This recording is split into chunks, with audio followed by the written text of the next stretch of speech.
अगर आप भारत में मुसलमान हैं तो आपके लिए ये खबर हो सकता है खुशखबरी की ना हो।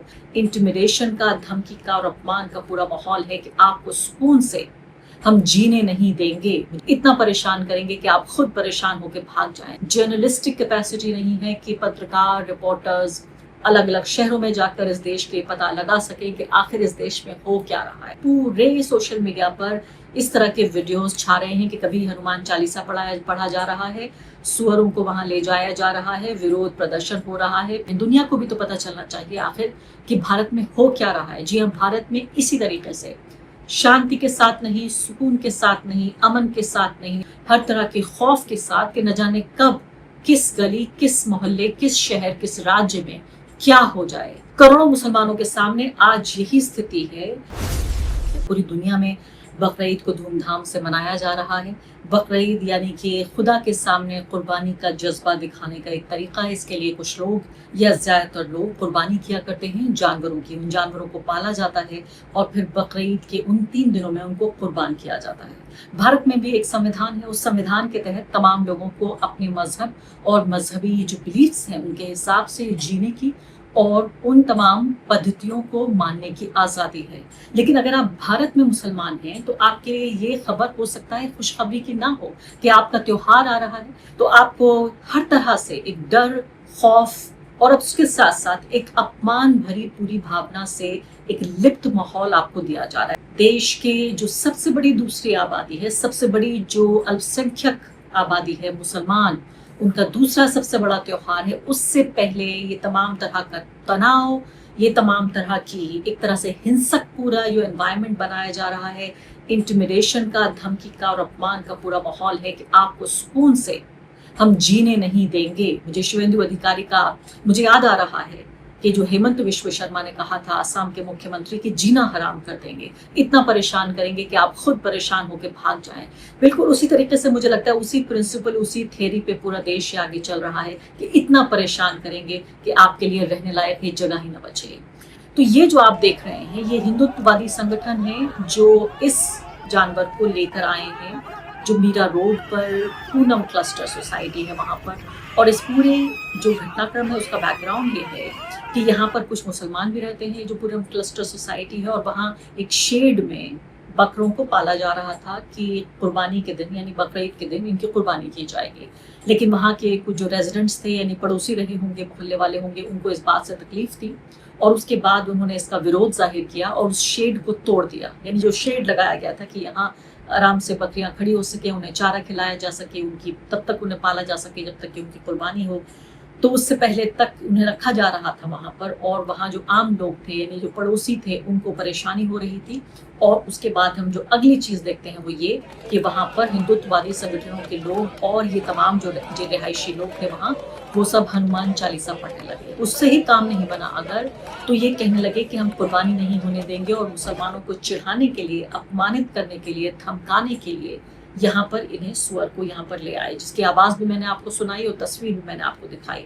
आपको क्या लग रहा होगा? आपको लग रहा होगा कि इन हिंदुत्ववादी जो संगठन है ये कानून तोड़ रहे हैं, लोगों को परेशान कर रहे हैं। और इस देश में अभी भी कानून तो है, एक संविधान है, संविधान के तहत कानून है जहाँ हर व्यक्ति को अपनी आस्था के हिसाब से जीने का हक है, त्योहार मनाने का हक है, मातम मनाने का हक भी है।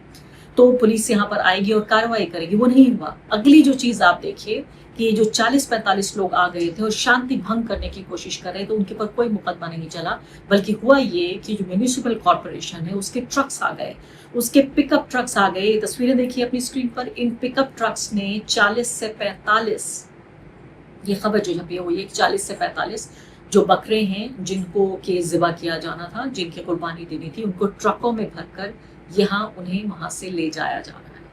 हम भारत में इसी स्थिति में पहुंच चुके हैं जहां त्योहार एक दूसरे का मनाने के लिए कि अगर होली आएगी तो मैं सोचूं कि मैं अपने हिंदू दोस्तों के साथ होली खेलूंगी, दिवाली आ रही है मैं अपने हिंदू दोस्तों के साथ मिठाई खाऊंगी और इसके अलावा दिया जलाऊंगी, वो सब नहीं।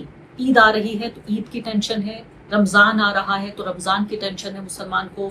हिंदू दोस्त उसका ये नहीं सोच रहा है कि जाके मैं मुसलमान के घर में सिवई खाऊंगा, वो ये नहीं सोच रहा है कि उसको गले मिल के कहूँगा ईद मुबारक, बल्कि इस तरह की तस्वीरें मैं आपको दिखा रही हूँ। इतना ही बदसूरत, बेगैरत और इसी तरह का ये भारत हो चुका है जो यकीन नहीं होता कि ये वही देश है जिसमें मेरे जैसे लोगों ने अपना बचपन, जवानी और अपनी तमाम जो पेशेवराना पूरी ज़िंदगी है वो यहाँ गुज़ारी है। कभी-कभी जब लोग देश से बाहर चले जाते हैं तो अपने देश को लेकर रोते हैं, देश जिसे वो घर कहते हैं।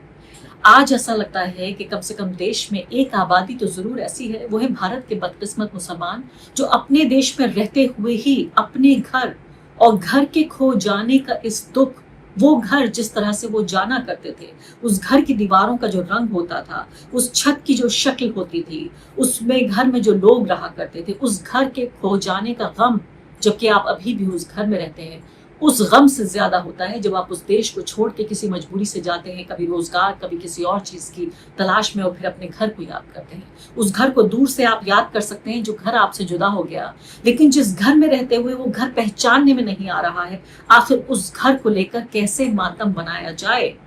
करोड़ों मुसलमानों के सामने आज यही स्थिति है। आप ये देखिए कि उत्तर प्रदेश से लेकर, मध्य प्रदेश से लेकर, अभी कर्नाटका का भी मैं आपको इंसिडेंट बताती हूँ।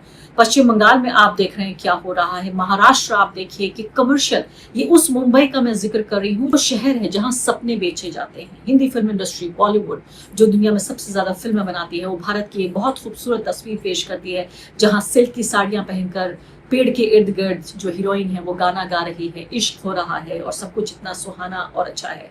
उसी शहर में इतनी बदसूरती हो रही है जहां सपनों के सौदागर बैठते हैं, दिन रात फिल्में बनाकर सपने बेचते हैं, भारतीयों को भी और विदेशियों को भी बताते हैं कि इतना खूबसूरत है भारत, जहां लोग सिर्फ खुश रहते हैं, नाचते रहते हैं, गाते रहते हैं और देखिए कितनी खुशी का तमाम माहौल है। मैं आपको बता रही थी पश्चिम बंगाल की, मैंने आपको खबर बताई जहां पर तंग आकर, यानी 1950 का कानून निकालकर पश्चिम बंगाल की सरकार ने कहा कि 14 साल से छोटे जानवर को आप ज़िबह नहीं कर सकते और ये सर्टिफिकेट भी बर्थ सर्टिफिकेट लेना होगा, वो भी सरकार से लेना होगा, यानी बीजेपी बर्थ सर्टिफिकेट बांटेगी अब। और उसके बाद वहां के मुसलमानों ने तंग आकर ये कहा कि भाई हम अब गाय की कुर्बानी नहीं देंगे, हालांकि कानूनी तौर पर वहां ये जायज़ है, कंज्यूम करना जायज़ है, वहाँ पर सेवन करना जायज़ है, लेकिन उन्होंने कहा कि हम नहीं करेंगे। और इसकी वजह से वहाँ घोष समुदाय के लाखों लोग बेरोजगार हो गए, रो रहे थे, लोग परेशान हो रहे थे और ये ओबीसी समुदाय के लोग हैं। उसी तरह का कमोबेश घटनाक्रम कर्नाटक में पेश आ रहा है। ये खबर आपके सामने यहाँ पर दिखा रही हूँ मैं आपको कि कर्नाटक में भी इसी तरह का घटनाक्रम पेश आ रहा है, जहाँ जो डेयरी फार्मर्स हैं, जो लोग बकरीद से पहले इन जानवरों को पाल रहे थे, क्योंकि आप जानते हैं कि 20 करोड़ मुसलमान हैं, तो करोड़ों की तादाद में जानवर, इसमें से कुछ ज़्यादातर लोग ऐसे हैं जो कुर्बानी करते हैं, जिनकी इतनी कैपेसिटी है, आर्थिक क्षमता है कि वो कुर्बानी कर सकें। उन्हीं लोगों पर फर्ज है जिनकी आर्थिक क्षमता हो। और आप ये सोचिए कि करोड़ों ना भी सही तो लाखों की तादाद में ये जानवर जो है, ये इनको बड़ा किया जाता है, उनको बाजार में बेचा जाता है, फिर इनकी कुर्बानी की जाती है और इस तरह से ये फेस्टिवल मनाया जाता है। तो ये मैं आपको हासन का जिक्र बता रही हूँ, जहाँ पर जो मुस्लिम्स हैं उन्होंने बॉयकॉट किया है बकरीद में कि वो किसी भी जानवर को नहीं खरीदेंगे, क्योंकि उन्हें एक इंटिमिडेशन का, यानी कि उनको एक खौफ का माहौल है और इसलिए एक तरह के विरोध के तौर पर वो ऐसा कर रहे हैं। लेकिन यहाँ पर डेयरी फार्मर्स प्रोटेस्ट कर रहे हैं कि हमारी रोजी रोटी खतरे में है। डेयरी फार्मर्स ने हासन में ये कहा कि अपने जानवरों को वो डिप्टी कमिश्नर के ऑफिस ले जाएंगे, क्योंकि उनकी पूरी रोजी रोटी पर इतना बड़ा संकट मंडरा रहा है।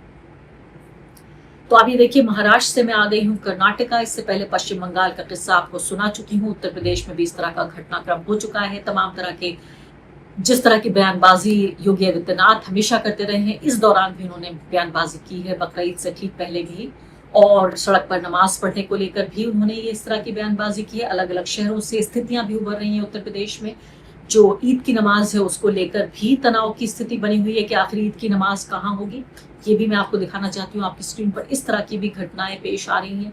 रतलाम की ये घटना, ये वीडियो, ये वो चीज़ हैं, ये वो उस तरह के इंसिडेंट्स हैं जो किसी तरह से हाथ लग जाते हैं, जो किसी ने कभी कोई वीडियो रिकॉर्ड कर लिया, वो वीडियो किसी तरीके से सोशल मीडिया पर आ गया, तो वो मेरे जैसे लोगों को पता लग गया, पत्रकारों को, तो मैं आप तक खबर पहुंचा रही हूँ। आप यकीन जानिए, इंसानी स्तर पर कोई क्षमता, कोई कैपेसिटी नहीं है, ह्यूमन कैपेसिटी, जर्नलिस्टिक कैपेसिटी नहीं है कि पत्रकार, रिपोर्टर्स अलग अलग शहरों में जाकर इस देश के पता लगा सके कि आखिर इस देश में हो क्या रहा है। और इस सब के दौरान जब हालात इतने खराब हैं कि कॉकरोच पार्टी जैसी पार्टियां बन रही हैं, करोड़ों की तादाद में लामबंद हो रहे हैं लोग एक नई पार्टी के पीछे, 5-6 दिन पुरानी पार्टी के पीछे, ऐसे में युवाओं को भटकाने और बहलाने और पूरे तरीके से उनका ध्यान भटकाने, डिस्ट्रैक्ट करने के लिए इस तरह की खबरें हमारे सामने आ रही हैं। पूरे सोशल मीडिया पर इस तरह के वीडियोस छा रहे हैं कि कभी हनुमान चालीसा पढ़ा जा रहा है, सुअरों को वहां ले जाया जा रहा है, विरोध प्रदर्शन हो रहा है, फिर ट्रक में लदकर ये इन जो गोट्स हैं, जो बकरियां हैं, बकरे हैं, उनको ले जाया जा रहा है वहां से। म्यूनिसिपल कॉरपोरेशन का अब ये काम बचा है। इस तरह से भारत दुनिया में, जो भारत में सबसे बड़ी दूसरी आबादी है मुसलमानों की, वो अपना दूसरा सबसे बड़ा त्योहार मना रहे हैं। दुनिया को भी तो पता चलना चाहिए आखिर कि भारत में हो क्या रहा है। जी हाँ, भारत में इसी तरीके से शांति के साथ नहीं, सुकून के साथ नहीं, अमन के साथ नहीं, खुशी के साथ नहीं, जश्न के साथ नहीं, हर तरह की फिक्र के साथ, हर तरह की निराशा के साथ, हर तरह के खौफ के साथ कि न जाने कब किस गली, किस मोहल्ले, किस शहर, किस राज्य में क्या हो जाए। अपना त्योहार छिप के मनाइए, अपना त्योहार ढक के मनाइए, अपना त्योहार आंख अपनी मूंद के मनाइए कि किसी दूसरे को पता न लग जाए कि आप खुश हैं, क्योंकि यहाँ आपकी खुशी के इतने दुश्मन हैं जो आपको पूरे तरीके से आपके त्योहार पर भी खुश नहीं देखना चाहते। त्योहार की बात आपको बताई थी। अब दूसरी खबर भी देख लीजिए कि इस देश में मुसलमान होना कितना मुश्किल है। मुजफ्फरनगर की एक घटना है, स्क्रीन पर आप सामने देख रहे हैं। मुजफ्फरनगर में एक फूड ब्लॉगर था, इत्तेफाक से उसका मुस्लिम नाम था, अरबिक नाम था, तो उसको जेल भेज दिया गया। आप पूछेंगे ब्लॉगर को जेल भेज दिया गया? अब तो पत्रकारों को, सामाजिक कार्यकर्ताओं को, अभी तो नेताओं तक की खबरें आप हमें सुनाती थी, अभी फूड ब्लॉगर ने ऐसा क्या कर दिया? तो ये खबर यहाँ पर आ रही है, ऑब्जर्वर पोस्ट ने इस खबर को छापा है कि नॉनवेज फूड रिव्यू कर रहा था वीडियो में, और शिव चौक की प्रतिमा और तिरंगे के कुछ सेकंड के लिए उसने अपने इस ब्लॉगिंग वीडियो में दिखा दिए। अनस अहमद नाम का व्यक्ति है, इस पर धार्मिक भावनाएं आहत करने का आरोप भी लग गया, और किसी धर्म के खिलाफ हालांकि उसने कोई टिप्पणी नहीं की, कोई गलत बात नहीं कही, कोई भड़काऊ बात नहीं की, सिर्फ कुछ तस्वीरें दिखाने पर भी लोगों की भावनाएं भड़क गई। अनस ने माफी भी मांग ली, लेकिन इसके बावजूद भी आप ये देखिए, पुलिस ने जो भारतीय न्याय संहिता है उसकी धारा 170 के तहत कार्रवाई की, उसको गिरफ्तार कर लिया गया है। अब सवाल ये उठ रहा है कि भीड़ के दबाव में, ये पूछ रहा है ऑब्जर्वर पोस्ट कि क्या भीड़ के दबाव में अपराध बिना अपराध किए जेल भेज देना ही अपने यहाँ कानून बन गया है? जी हाँ,